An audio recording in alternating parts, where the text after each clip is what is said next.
Because of the cross, you have the way, the ability to live a Christian life, a powerful Christian life. And you have all of heaven open to you. We know that this is only a beginning. This is not an end.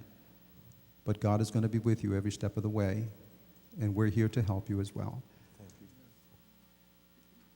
And so because you do love Jesus and because you have yourself to him, Fernando,